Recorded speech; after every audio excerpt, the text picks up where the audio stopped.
Hello, beautiful people. Today is 26th of June. My name is Sahil and welcome to Newspaper Analysis. Friends, today we'll take the quote from the B.R. Ambedkar, the conscience keeper of India. He says, history shows that where ethics and economics come in conflict, victory is always with economics. Vested interests have never been known to have willingly divested themselves unless there was sufficient force to compel them. Guys, longingness in human being is such that it cares for the immediate concern. And ethics is a domain which does not shows result onto the individualistic level and into the immediate concern. It is more about for the well-being of entire community, entire society. Therefore, whenever we have a choice, we go for economy onto the cost of ethics. And guys, the corporate crisis, the scandal, the corruption, the forgery, teachings, all these are the testimonial to this particular thing only. Therefore, sufficient force into the term of a well-aware ethical individual is needed so that the fabric of entire society can be upheld. Guys, this is a very powerful quote. You can use it into the GS paper number 4 into the topic of ethics and human interface. Now, friends, the main question that I gave you yesterday. So it says that the spirit of Atmanirbhar Bharat Abhiyan should not promote Indianness at the cost of premiumness and competitiveness. So, guys, starting with the introduction, we'll be briefly be writing about the Atmanirbhar Bharat Abhiyan and why it was needed most at the time of crisis. And the Atmanirbharta is not only being appreciated into the India but throughout the world countries. Now, guys, there are two Atmanirbhartas. One Atmanirbharta we achieved before the 1990s also, where there was reliance onto the internal capacities also. But the life at that point of time was characterized by the lack of choices, by the lack of capital creation, and by the lack of wealth generation, and the capacities of Indian corporates were deliberately crippled. So, friends, into 2020 we want to achieve Atmanirbharta, but not onto the cost of the premiumness, not onto the cost of competitiveness.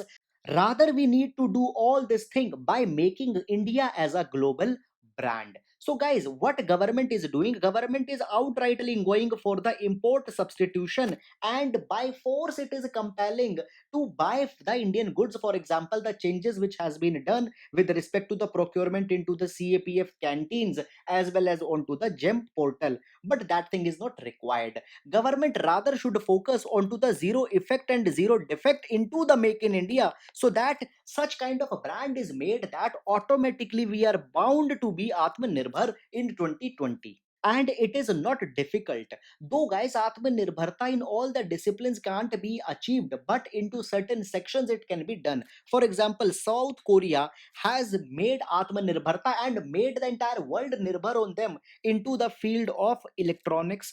The same thing has been done by Japan into the term of high tech goods and robotics. Germany has done into the terms of engineering and cars. So, in the same way, India can also reach on to that particular front. And, guys, into the conclusion, we will be giving an optimistic hope that India has all the capabilities. We have a demographic dividend, we have the IT related brain, we have the manufacturing base, mineral base, everything is there. So, it is achievable. And now let's take up the newspaper analysis. Now, friends, let's take up the overview of the entire paper first. So, guys, here we can see that the governor of Nagaland has made certain observations with respect to the law and order. So, we will see certain constitutional issues here. Then, guys, moving forward onto the page number 2, add not important. Here again on page number 3, regional news is there, which is not important for our exam. Then, guys, again, the important news have not been there. And then finally, we'll be reaching to the editorial section. So here the issue of custodial death will be seeing, which could be important for our exam. Then the myopia of 2020, it is just a justification by Mr. Sham Saran, who was a foreign secretary, as how the government earlier was not able to look into the future. So, guys, with respect to the UPSC, substance is not there. Then here we will see the salami slice strategy and how it can be used into the examination. Then, guys, this particular article is about the tennis, not important for our exam. Then we'll see that how online learning can replace the school classroom, yes or no. Then, guys, this particular article contains the data with respect to the drug abuse actually not usable for the UPSC exam. Then here also we can see the regional news have been there, which is not important for our exam. And, guys, here On to the page number 11, we can see that the EIA draft has been mentioned. So we will see the background here with respect to the new changes. Then the in space has been mentioned. We'll see this thing. Then guys, some strange thing with respect to the FATF. We'll see. Then the ozone pollution will be seeing here. After that, guys, the showcase not important for our exam.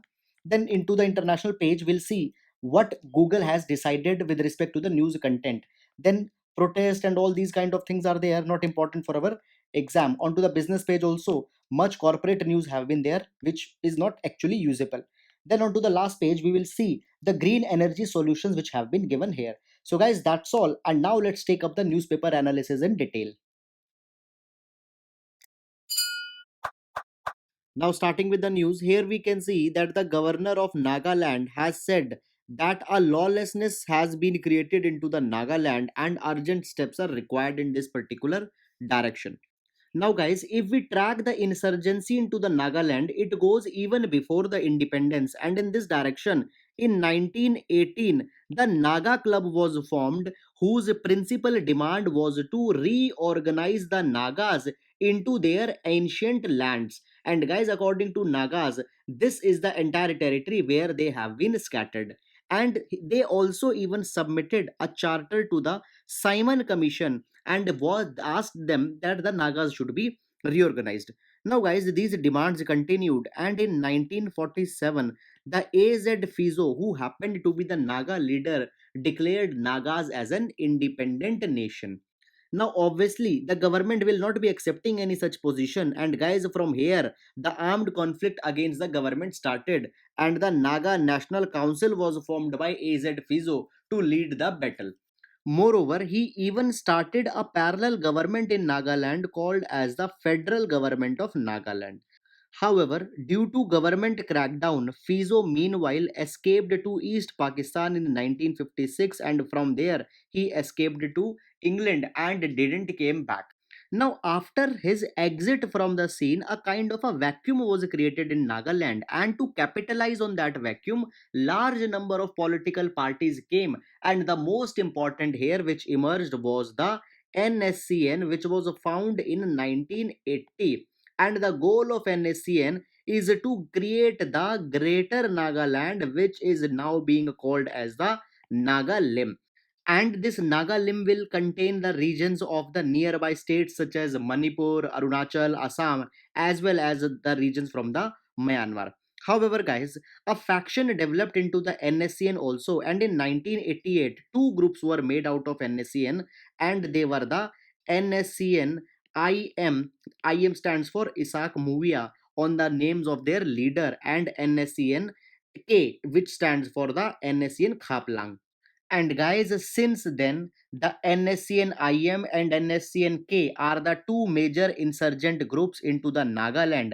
However, meanwhile, other groups have also came, and now, according to certain sources, there are nearly 20 armed groups which are fighting into the Nagaland onto the pretext of creation of Naga limb. But in reality, majority among them are operating for the extortion, and very few have a proper ideology. So all this issue was going on, and fast forward to 2015 when the Naga Peace Accord was signed between the government and the NSCN IM. So here NSCN IM represented the entire NSCN faction, but the NSCN Khaplang has a problem here. Now, guys, actual details of this Naga Peace Accord has not been released up till now, but from the very start, that is since 2015, it was said that the factions and problems are there within the NSC and IM and within the various stakeholders into the Nagaland with respect to the different versions. Moreover, guys, there were certain demands of the NSCN also, that is, they want to have a separate constitutional, a separate flag, which has not been accepted by the government. So, guys, the Naga Peace Accord, which was signed in 2015, is actually at a point of collapse. And now, coming fast forward to 2020, what has happened? Recently, again, a new round of standoff started between the NSCN and the National Investigation Agency, because NIA has charged a minister of NSCN onto the charges of the terror financing. Moreover, charges were also slapped onto various other members of the NSCN for the violence related issues. Now, guys, a legitimate question can arise that how we are talking about a minister of NSCN. It is because the NSCN maintains a government in exile or a parallel government, which is called as the GPRN, that is the Government of People's Republic of Nagaland. So there they appoint the ministers. And now, with the charges being slapped onto the ministers and their members, NSCN had said that the further fractions have been widened between the government and the NSCN, and actually 2015 agreement is now making no sense. So guys, what has happened? Kind of confusion has prevailed into the Nagaland where everybody is taking advantage, and the groups had even resorted to the extortion and such kind of activities. And because of this thing, the governor has said that now armed gangs are ruling the Nagaland and therefore wants the strong intervention. Now these armed gangs are levying the illegal taxes, they are controlling the transportation lanes and all these kind of things. Now, friends, you might be knowing that the Nagaland has been given special status under Article number 371A. So, guys, there is one article that is 371A, subclause 1, subclause B, and this particular article gives the power to the governor of Nagaland that he can control the appointment to the key positions and can take certain decisions on his own behalf also if there is a failure of the government or if there are the governance crisis. So in a way this article provides wide discretionary power to the governor, and now governor is indicating that he might be using this article in order to bring back the normalcy into the state of Nagaland. So guys, this is the entire issue of Nagaland from the background and history. It is very important for your internal security related issues GS3 as well as governance. So that's all. Now we'll move to next. Now, friends, we are into the editorial section, and into this particular editorial, we will see the issue of custodial deaths. So, friends, into the wake of lockdown, the restrictions have been imposed, and onto the charge of violation of lockdown, the father and son duo was arrested by the police in Tamil Nadu. And guys, both of them have died recently after developing the medical conditions. Now, into the aftermath of this incident, the police officers responsible for this act have been suspended, and even the Madras High Court have taken the suo motu cognizance of the entire issue and investigating that how it happened. But guys, it points towards a much wider and deeper problem, that is of the custodial deaths. And when we talk about the custodial deaths, according to the data by the National Crime Record Bureau, in 2017, there were more than 100 custodial deaths in India. And in 58% of the cases, the death occurred even before the person was produced before the magistrate. Now, friends, into the wake of any custodial death, there are the very clear guidelines by the National Human Rights Commission, which says that within 24 hours, the complaint into the case of custodial death should be lodged to them. But, guys, it has been seen that neither the complaints are being lodged with the NHRC and nor any strict action is being taken against the police personals involved into the custodial death. Now, talking about this particular article, the father and son who were died, they were arrested onto the charge of violating the lockdown under the section number 188 of IPC, which talks about disobeying the public authority or an officer. However, along with section 188, other charges were also arbitrarily slapped on them. For example, the section number 383, which talks about the extortion by threat, and section number 506, which talks about the criminal intimidation. Now, guys, section 506 is deliberately slapped by the police in order to get the non bailable remand order by the court, and the same thing was done here. Now, there have been large number of reports where it has been said that into the police custody, torture happens to be the normal routine in order to elicit the information from the people who have been arrested. Moreover, guys, many a times torture is deliberately used by the police personnel in order to take the revenge for the personal rivalries also. And therefore, it is also the matter of gross violation of the human rights. Therefore, all these custodial deaths happen to be a very serious issue, and some serious steps are needed in this particular direction. First of all, guys, there is the United Nations Convention Against Torture, which was signed by India, but India had not ratified this particular convention till date, and even the date to ratify has been lapsed. So, guys, into this particular direction, even the 273rd Law Commission report also recommended that India should ratify the United Nations Convention Against Torture. Moreover, the Prevention of Torture Bill 2017 was also recommended, but till now actions have not been taken in this particular regard, and the issue is still lingering here. So there is an urgent need to work on to both of these fronts. Moreover, guys, in 2006, Supreme Court issued one directive onto the police reform, and there it stated that the states should have a police complaint authority where any citizen can lodge a complaint against a policeman for any act of aggression or undue torture. But till now, large number of states have not accepted such kind of direction, and only few states such as Kerala, Haryana, and Punjab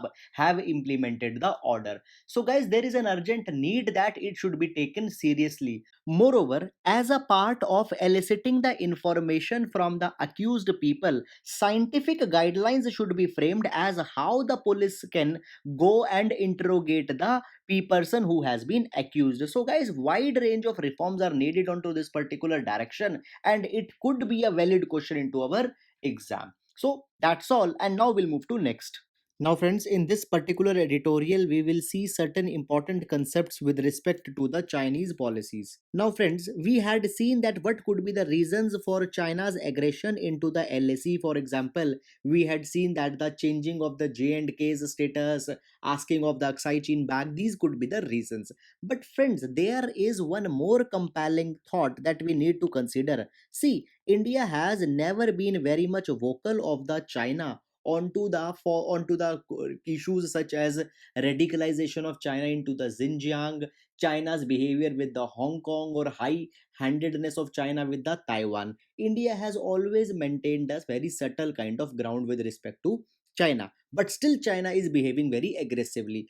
So, guys, change into the China's behavior is driven by something else, and our domestic factors are just a figment into that particular thing.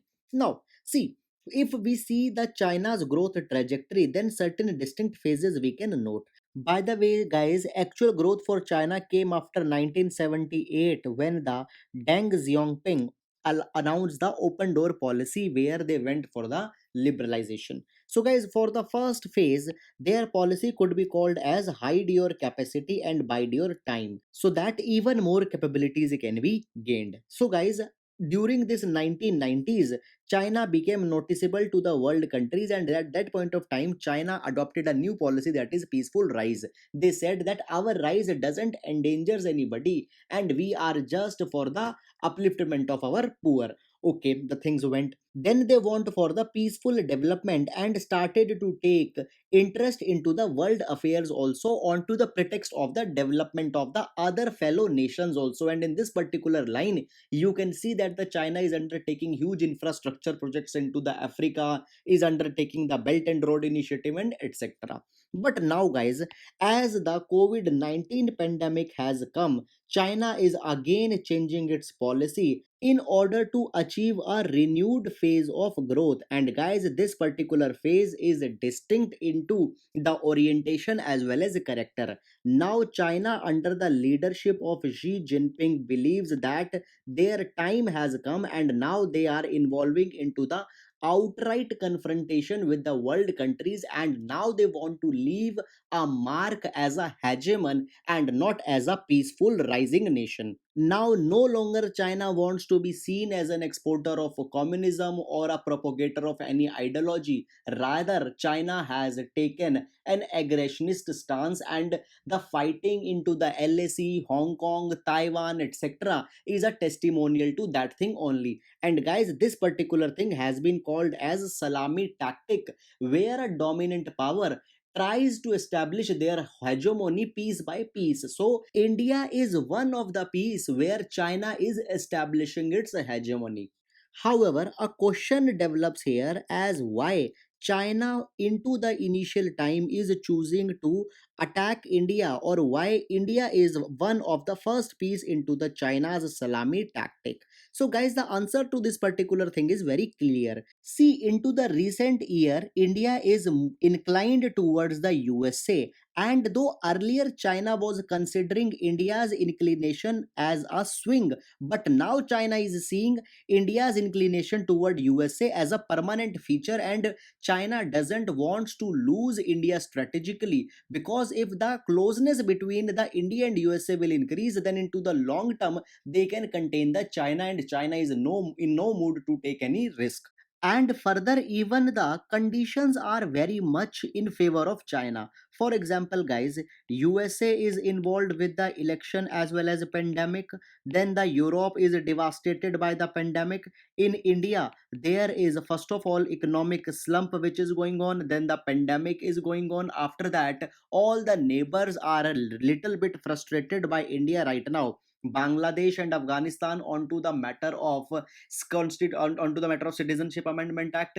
Pakistan historically always is frustrated. Then Nepal is frustrated onto the boundary question. After that, Sri Lanka is diversifying the foreign policy, and by the way of projects, Sri Lanka has already came under the stronghold of China. Basically, all these factors had made a kind of a cocktail, and into this cocktail, India's smart power or the smart diplomacy has been forgotten, whose advantage is being now taken by the China. So guys, that's all, and now we'll move to next.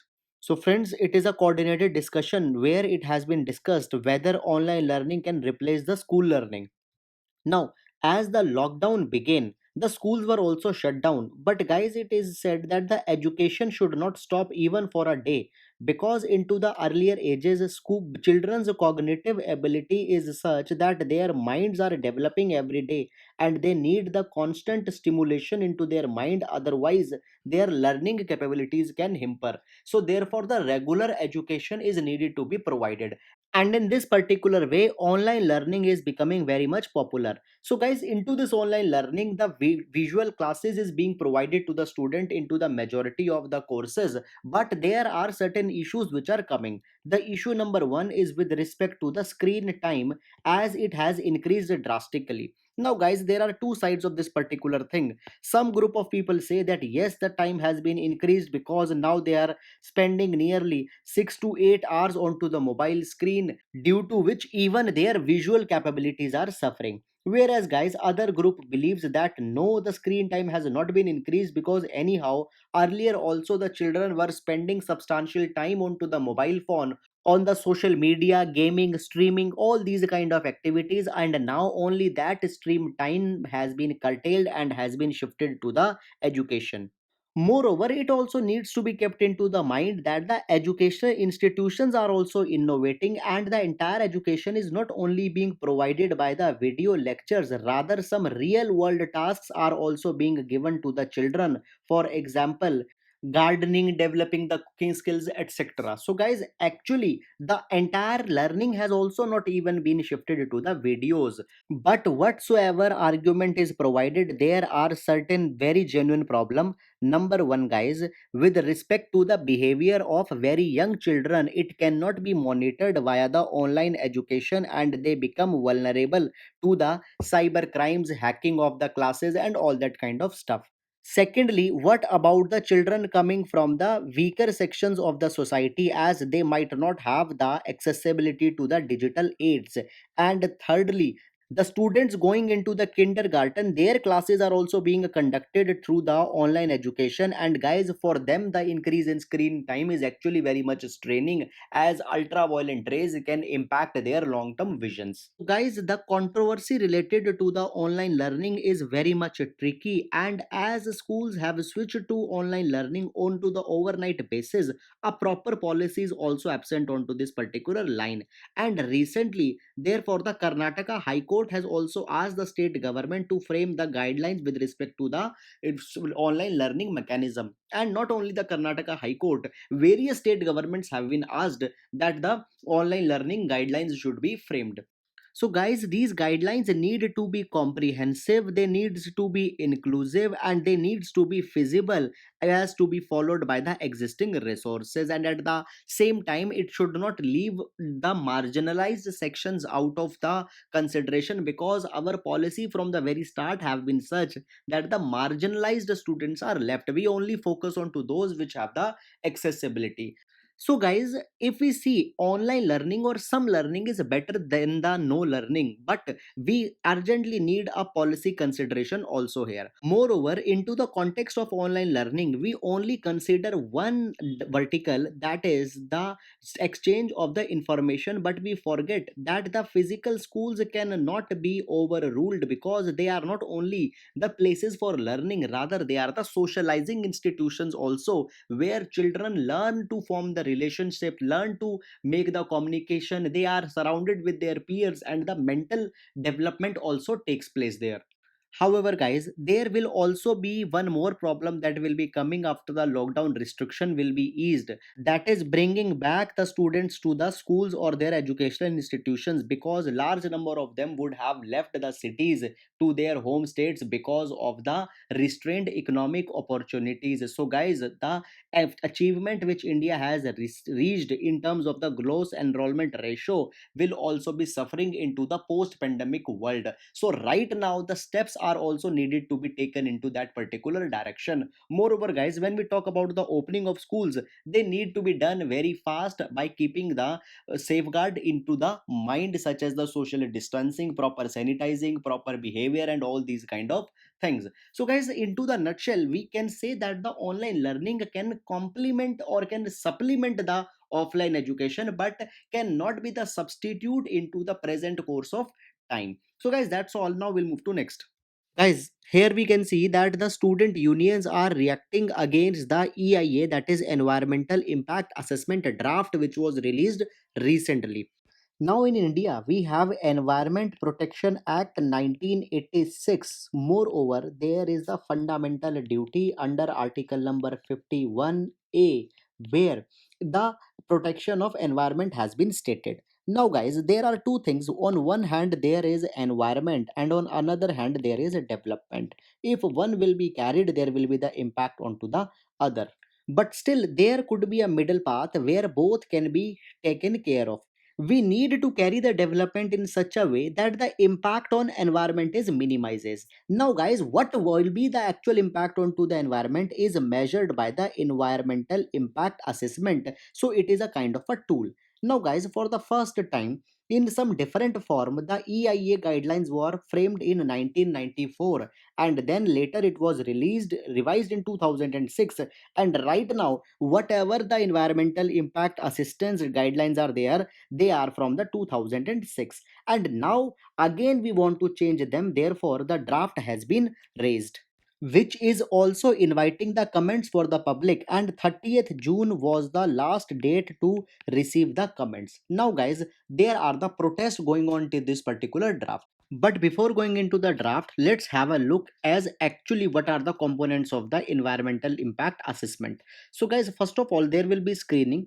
It will be determined whether a particular project into the ecologically sensitive area requires an impact study or not, because certain projects might not be having any environmental impact.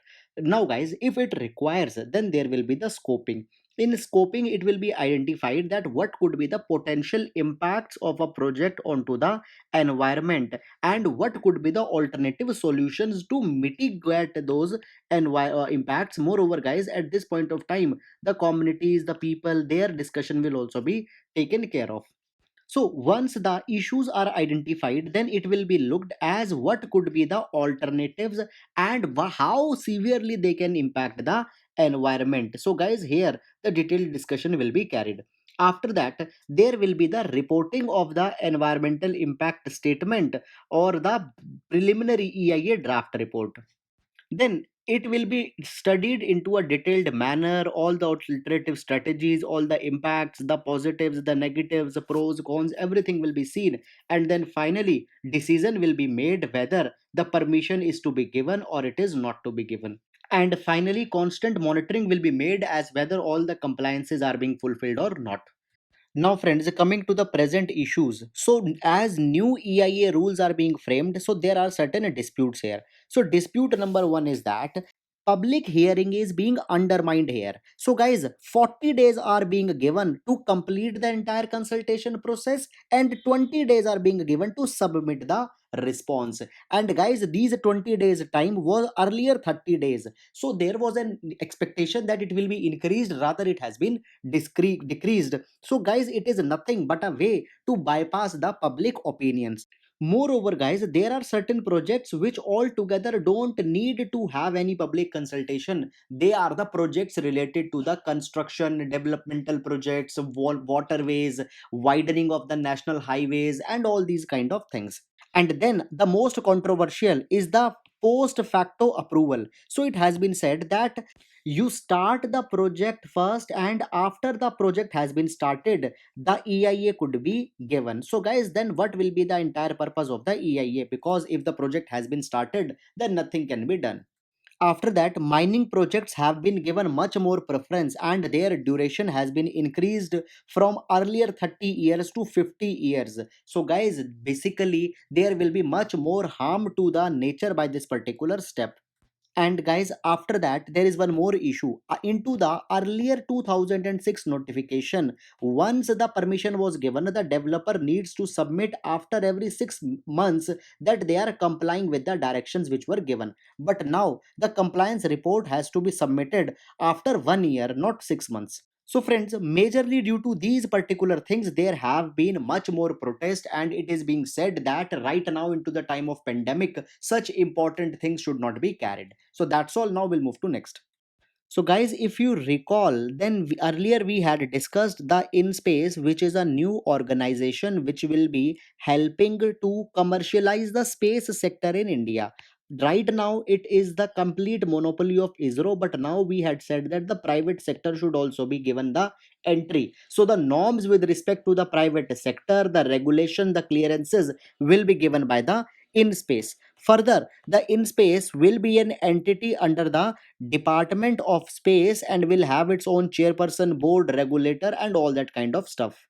And after InSpace, there is one more body that was created earlier, that is the New Space India Limited, and it will be a body which will provide the government assets to be used by the industry for the commercial purposes.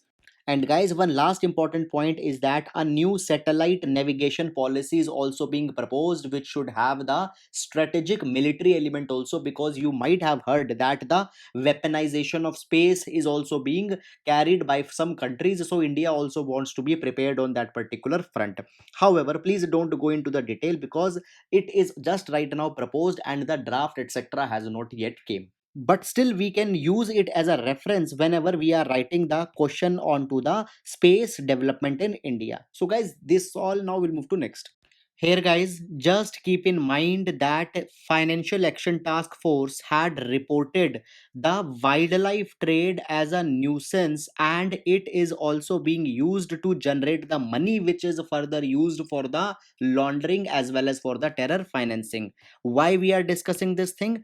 Because into the past 2 3 days we had discussed couple of articles with respect to FATF, and we only relate it to the money laundering kind of things. So, guys, a question can come into the prelims that it also deals with the wildlife trade prohibition. So, that statement will be correct. So, just please keep in mind. However, apart from them, there is nothing other important items here. Moreover, according to the FATF, they have also given the data that the illegal dealings into the wildlife trade generate $23 billion per year, and then that money is used for the arms trade, slavery, and all that kind of thing.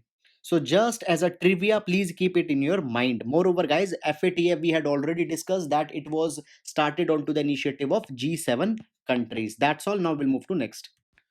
Guys, here we can see that the ozone pollution is rising irrespective of the lockdown and the curtailment of the vehicular pollution.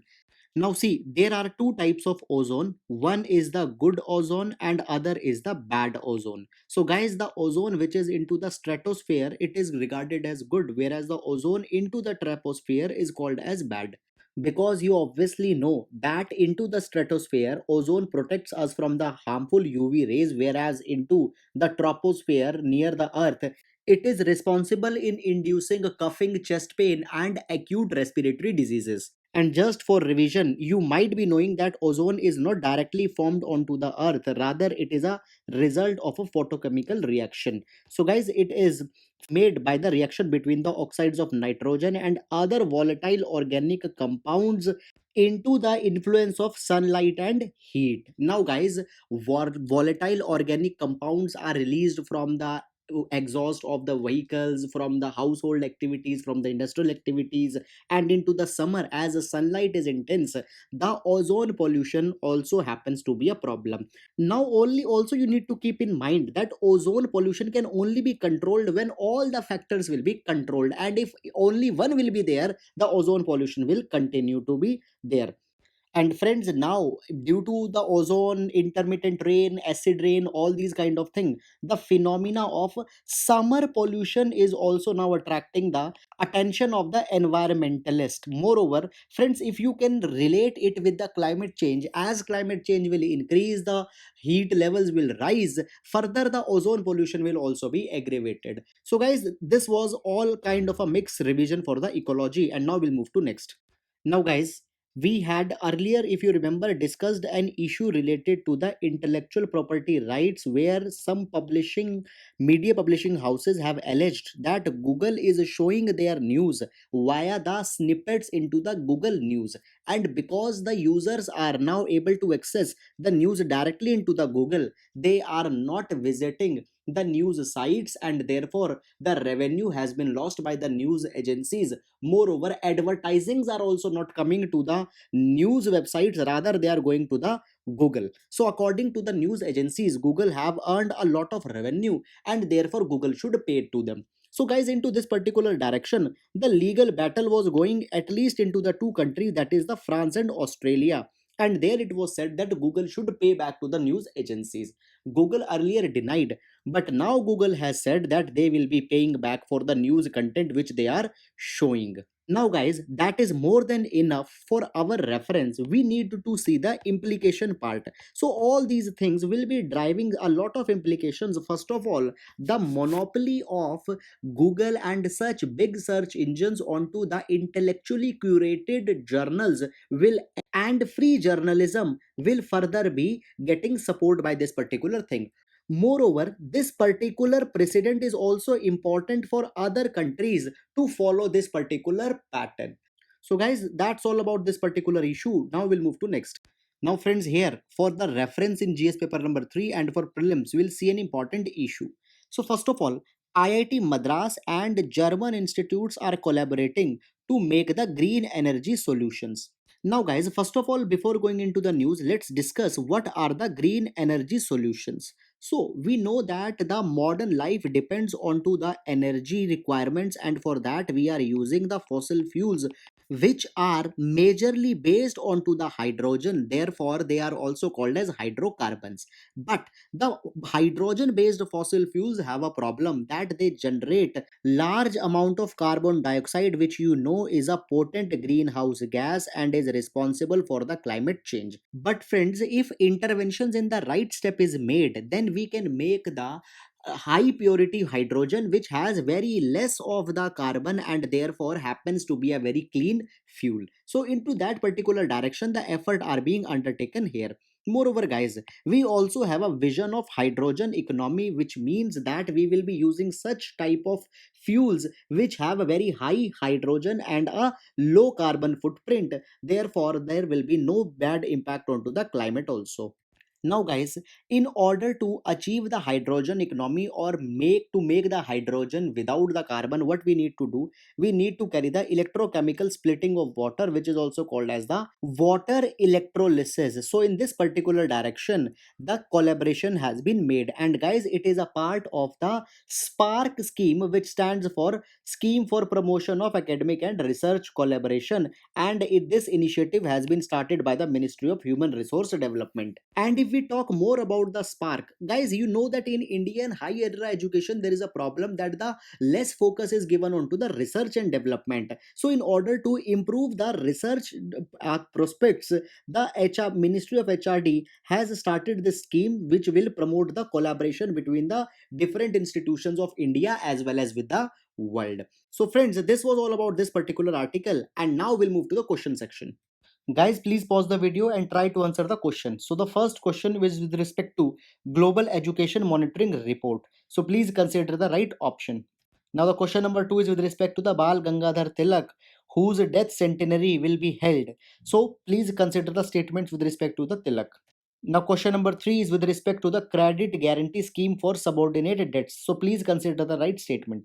Question number 4 is with respect to the Animal Husbandry Infrastructure Development Fund. So please consider the right option. Now guys, today's main question is a little bit thought based. So question says India's development paradigm needs to transform from ease of doing business to ease of living. Also suggest a developmental model which suits to condition of India. So guys, it is a very open ended question, and now these type of questions are coming. So it is good that we should practice them also. So friends, please write your answer and try to submit it for the review also. Guys, I hope you have liked the video. Thank you so much.